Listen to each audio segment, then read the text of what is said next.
దానియేలు గ్రంథము 12వ అధ్యాయము 3వ వచనం. Book of Daniel chapter 12 and verse 3.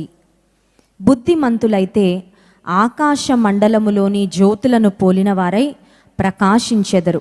నీతి మార్గమును అనుసరించి నడుచుకొనున్నట్లు ఎవరు అనేకులను త్రిప్పుదురో వారు నక్షత్రము వలె నిరంతరము ప్రకాశించెదరు. ప్రార్థన చేసుకుందాం. పరిశుద్ధురానికి స్తోత్రాలయ్యా. ఈ క్లుప్త సందేశం ద్వారా మీరు మాతో మాట్లాడండి, మా హృదయాలను మండించండి, రగిలించండి.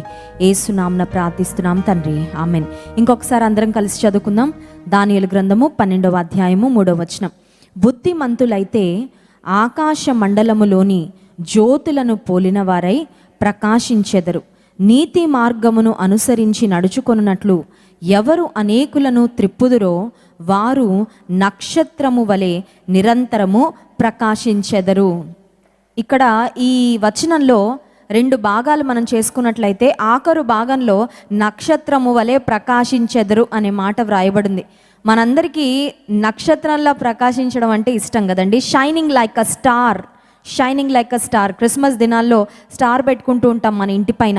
ఆ తర్వాత మూవీ స్టార్స్ అని పిలుస్తాం, స్పోర్ట్స్ స్టార్స్ అని పిలుస్తాం, క్రికెట్ స్టార్స్ అని పిలుస్తాం. సెలబ్రిటీస్ అనగానే చాలా మరి వారి పట్ల ఆసక్తి చూపిస్తూ ఉంటారు. సెలబ్రిటీలని దగ్గర నుంచి చూడాలని ఆరాటపడేవారు బోల్డంతమంది. సెలబ్రిటీతో ఒక అపాయింట్మెంట్ దొరుకుతుందేమో, వారు ఏదైనా షోరూమ్ ఓపెనింగ్కి వస్తున్నారంటే, వారు ఎక్కడికైనా వస్తున్నారంటే వారిని చూడాలని పడి ఎంతో ప్రయాసపడే వాళ్ళు చాలామంది ఉన్నారు.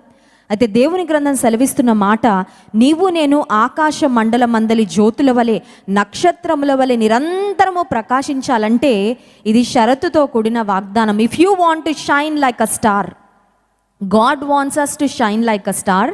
దేవుడు మనము నక్షత్రాల వలె ప్రకాశించాలని కోరుకుంటున్నాడు. నిన్ను నన్ను కూడా ఒక స్టార్ లాగా దేవుడు చేయాలని కోరుకున్నాడు. స్టార్ లాగా ఉండాలని ఆశ ఉందా? ఆరిపోయిన బుడ్డి దీపాల్లా ఉండాలని ఆశ ఉందా? మత్తయి సువార్త 5వ అధ్యాయంలో యేసుక్రీస్తు ప్రభు అన్నారు, నేను లోకమునకు వెలుగును అని సెలవిచ్చిన యేసయ్య మీరు కూడా లోకానికి వెలుగు అని చెప్పారు. మత్తయి సువార్త 5వ అధ్యాయంలో మాట మనం చూస్తాం. మీరు లోకానికి వెలుగు. ఒక వ్యక్తి కనుక ఒక దీపాన్ని వెలిగిస్తే మంచం కిందో కొంచెం క్రిందో పెట్టడు, కానీ అది వెలిగించినట్లు దీపస్తంభం మీద పెడతాడు. అలాగే మీరు కూడా మనుష్యులు మీ వెలుగును చూచి పరలోకమందున మీ తండ్రిని మహిమపరచునట్లు మీ వెలుగును ప్రకాశింపనీయుడి అని సెలవిచ్చాడు. అంటే అర్థం ఏంటంటే, దేవుడు వెలుగు, ఆయన బిడ్డలమైన మనం కూడా వెలుగును కలిగి ఉండాలని, ఆ వెలుగును ప్రకాశించాలని దేవుడు కోరుకుంటున్నాడు. ఎంత మంచి వెలుగున్నా ఎవ్వరికి అవసరం లేని ప్రదేశంలో ఆ వెలుగు వెలిగితే దానివల్ల ఉపయోగం లేదు. చూడండి, కొన్నిసార్లు లోకంలో ఒక సామెత వింటూ ఉంటాం, అడవిని కాచిన వెన్నెల అని. అడవిలో వెన్నెల కాస్తే దానివల్ల ఏం ఉపయోగం? నీవు వెలగాలి, నీవు ప్రకాశించాలి. నీవు ప్రకాశించుట వలన, వెలుగుట వలన అనేక మంది దేవుని మహిమపరచాలి. ఆకాశం మందలి జ్యోతుల వలె మనం ప్రకాశించాలంటే, ఆకాశంలో నక్షత్రాల వలె నిరంతరము మనం ప్రకాశించాలంటే మనం ఏం చేయాలి? What must we do in order to shine like the stars in the sky and in the firmament? ఆకాశంలో నక్షత్రాల్లా నీవు నేను ప్రకాశించాలంటే ఏం చేయాలి అని ఆలోచిస్తే, మనం ఒక సినిమాలో యాక్ట్ చేయని అవసరం లేదు, ఒక ఆస్కార్ అవార్డు మనకు రావాల్సిన అవసరం లేదు, ఒక నోబెల్ ప్రైజ్ సంపాదించుకోవాల్సిన అవసరం లేదు, లేకపోతే ఒలింపిక్స్ కొరకు ప్రయత్నం చేసి ఒక గోల్డో సిల్వరో బ్రాంజ్ మెడలో సంపాదించుకోవాల్సిన అవసరం లేదు, ఒక గవర్నమెంట్ జాబ్ కొట్టడమో లేకపోతే ఒక ఉన్నతమైన స్థితిలో ఉంటే బైబిల్ గ్రంథంలో మీరు నక్షత్రాల వలె జ్యోతుల వలె ప్రకాశిస్తారు అని వ్రాయబడలేదు. కానీ దేవునికి కొన్ని స్టాండర్డ్స్ ఉన్నాయండి. దేవుని గ్రంథంలో కొన్ని మరి ప్రామాణికాలు ఉన్నాయి. దేవుని గ్రంథంలో వ్రాయబడిన స్టాండర్డ్స్ మనం ఫాలో అయితే ఖచ్చితంగా మనం జ్యోతుల వలె నక్షత్రాల వలె ప్రకాశిస్తాం. ప్రకాశించాలంటే మనం ఏం చేయాలి అని ఆలోచించినట్లయితే, నీతి మార్గమును అనుసరించి నడుచుకొనున్నట్లు ఎవరు అనేకులను త్రిప్పుదురో. బుద్ధిమంతులు అనే ఓ మాట ఉంది 3వ వచనం ప్రారంభంలో. బుద్ధి కలిగిన వారు ప్రకాశిస్తారంట, బుద్ధి లేని వారు ఆరిపోయిన దీపాల్లా ఉంటారు. అది ఒక భాగం అయితే, ఎందరూ అనేకులు నీతి మార్గమును అనుసరించి నడుచుకొనున్నట్లు చాలా మందిని త్రిప్పుతారో దేవుని వైపు. దేవుని వైపు మనం తిరగడం ప్రాముఖ్యం, కానీ దేవుని వైపు అనేక మంది త్రిప్పబడినట్లుగా మనము ప్రయాసపడడం కూడా ప్రాముఖ్యం. దేవుడు కోరుకుంటుంది ఏంటంటే మనం ఒక్కరమే ప్రకాశిస్తే ఆయనకి ఇష్టం లేదు, కానీ వెలిగించబడిన దీపాలుగా ఉన్న మనము ఆరిపోయిన అనేక దీపాలను వెలిగించాలని దేవాతి దేవుడు కోరుకుంటున్నాడు. ఈ అంత్య దినాల్లో ఆత్మల భారము కలిగిన విశ్వాసులంగా మనందరం ఉండాలి. ఒకవేళ మన కుటుంబంలో మీ యొక్క భర్త గారు కానీ మీ బిడ్డలు కానీ ఇంకా దేవుని తెలుసుకోకపోయినట్లయితే, మీ తల్లిదండ్రులు ఇంకా దేవుని అంగీకరించకుండా ఉన్నట్లయితే వారి పట్ల భారము నీవు కలిగి ఉండాలి. సో ఆత్మల భారం కలిగిన వారు, ఆత్మల భారం లేక ఆత్మలు దేవునిలో స్థిరపడాలి, దేవుని మందిరానికి రావాలి, దేవుని మాట వినాలి, రక్షణ మార్గంలో స్థిరపడాలనే ఆశ ఆసక్తి నీకు ఉన్నట్లయితే నశించిపోతున్న ఆత్మల కొరకు మొదటగా మనం ప్రార్థన చేస్తాం. రెండవదిగా, నశించిపోతున్న ఆత్మలు దేవుని సువార్త వినున్నట్లుగా వారిని దేవుని సన్నిధికి మనము ఆహ్వానిస్తాం. ఒకవేళ దేవుని సన్నిధికి వారిని ఆహ్వానించడానికి అవకాశం లేకపోతే నీ ఉన్న చోటే వారితో నీ సాక్ష్యం ద్వారా, నీకు తెలిసిన మాటలు, నీకు తెలిసిన అనుభవాల ద్వారా దేవుని సువార్త నీవు ఖచ్చితంగా ప్రకటించవచ్చు. చిన్నప్పటి నుంచి సండే స్కూల్లో యేసే గురించి అందరికీ చెప్పాలి, నరకానికి వెళ్లకుండా అందరినీ మరి దేవుని కొరకు సంపాదించాలని బాగా నూరిపోయడం వల్ల నేను నా చైల్డ్హుడ్ డేస్లో నాకు బాగా గుర్తుంది. 4th, 5th, 6th క్లాస్ చదువుతున్నప్పుడు నేను స్కూల్లో రీసెస్, మనకి ఇంటర్వెల్ వస్తుంది కదండి, ఇంటర్వెల్ వచ్చిన, స్పోర్ట్స్ పీరియడ్ వచ్చిన, ఆ స్పోర్ట్స్ పీరియడ్లో కూడా కాసేపు అందరూ ఆడుకున్న తర్వాత అలసిపోయి అలా లాన్ మీద కూర్చుని ఉంటే మా ఫ్రెండ్స్కి నేను బైబిల్ స్టోరీస్ మొదలు పెట్టి చెప్తూ ఉండేదాన్ని. బైబిల్లో ఇలా వ్రాయబడింది, బైబిల్లో ఈ చరిత్ర ఉంది, బైబిల్లో ఈ విషయం ఉందని మా ఫ్రెండ్స్కు చెప్తూ ఉండేదాన్ని. ఆ తర్వాత ఇంటర్మీడియట్లో మా అమ్మ నాన్న నన్ను హాస్టల్లో వేశారనమాట. ఇంట్లో ఉంటే సరిగ్గా చదవను, హాస్టల్లో అయితే వాళ్ళు బాగా రుద్దుతారని హాస్టల్లో పడేస్తే, ఆ హాస్టల్లో కూడా కరెంటు పోగానే ఇదే మొదలు పెట్టేదాన్ని అనమాట. నా చుట్టూ ఎంతమంది ఉంటే వారందరినీ కూర్చోబెట్టి బైబిల్లో ఏదో ఒక సంఘటన గురించి చెప్తూ ఉండేదాన్ని.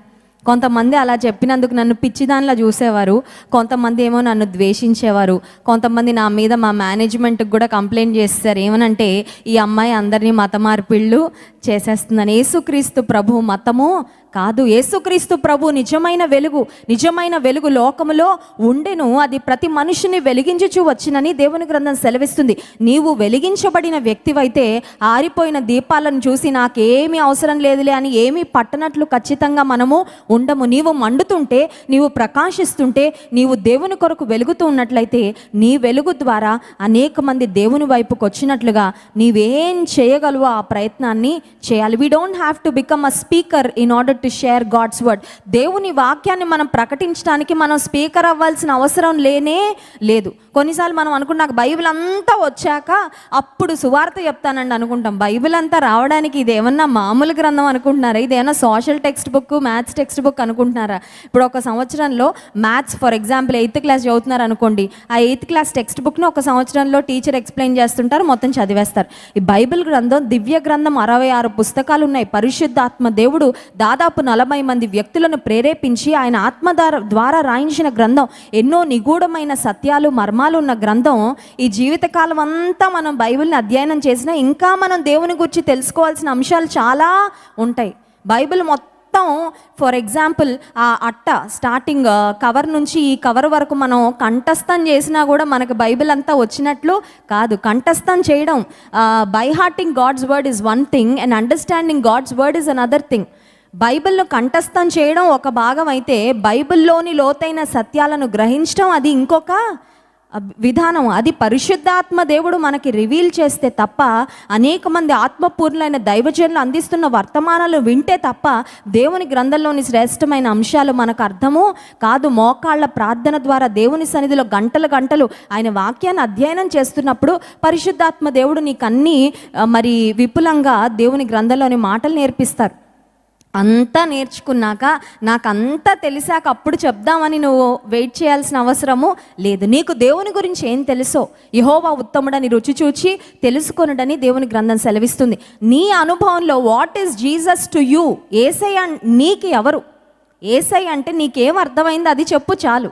యేసయ్య నీకేం మేలు చేశాడో అది చెప్పు చాలు. ప్రతి దినము మందిరానికి వచ్చినప్పుడల్లా దైవజనులు అనేక మంది జీవితాల్లో దేవుడు ఏం మేలు చేస్తున్నాడో అవి వింటున్నాం. వాటిని పంచుకో చాలు. వాటి ద్వారా వారు కూడా దేవుని యందు విశ్వాసం ఉంచితే, వారు రక్షణ పొందితే నిన్ను కూడా దేవుడు ఆ స్టార్స్ లిస్ట్లో జాయిన్ చేసేస్తారనమాట. హల్లెలూయా. ఆకాశ మండలమందలి జ్యోతుల వలె, నక్షత్రముల వలె ప్రభు కొరకు మనము ప్రకాశించాలని దేవుడు కోరుకుంటున్నారు. ఈ రాత్రికాల సమయంలో నీ స్థితి ఎలా ఉంది? అసలు నీవు వెలిగించబడ్డావా? నీవు వెలిగించబడితే నీ నుండి వస్తున్న వెలుగు కనీసం నీకన్నా సరిపోయేటట్లుందా, లేకపోతే వేరే వాళ్ళని వెలిగించడానికి సరిపోయేటట్లుగా ఉందా? కొన్నిసార్లు చూడండి, కొన్ని దీపాలు ఉంటాయి. ఏదైనా క్యాండిల్స్ వెలిగించాలనుకున్నప్పుడు, ఇప్పుడు మన చేతిలో ఉన్న క్యాండిల్కే చాలా చిన్న లైట్ ఉందనుకోండి, దాంతో ఇంకో క్యాండిల్ వెలిగిస్తున్నప్పుడు ఇది కూడా ఆరిపోద్ది. ఎందుకంటే దీనిలోనే ఫ్లేమ్ లేదు, దీనిలోనే స్పార్క్ లేదు. దేవుని కొరకు అందుకే ప్రతి దినము మనం ప్రార్థన చేస్తుంటాం, నీ కొరకు జ్వాలల వలె మేము మండాలయ్య, ప్రజ్వలించే జ్యోతులుగా మమ్మల్ని చేయండి. అంటే అర్థం ఏంటంటే, మనలో ఉన్న మంట, మనలో దేవుని కొరకైన ఆసక్తి, దాహము, దప్పిక ఎప్పుడైతే ఒక ఫ్లేమ్ వలె, ఒక నిప్పు వలె, ఒక అగ్ని వలె మండుతామో అనేక మందిని మనము వెలిగించగలము. దాని ద్వారా అనేక మందిని దేవుని మార్గంలోకి తిప్పడం, సువార్త చెప్పడం మన బాధ్యత, వారిని ఆకర్షించడము దేవుని బాధ్యత.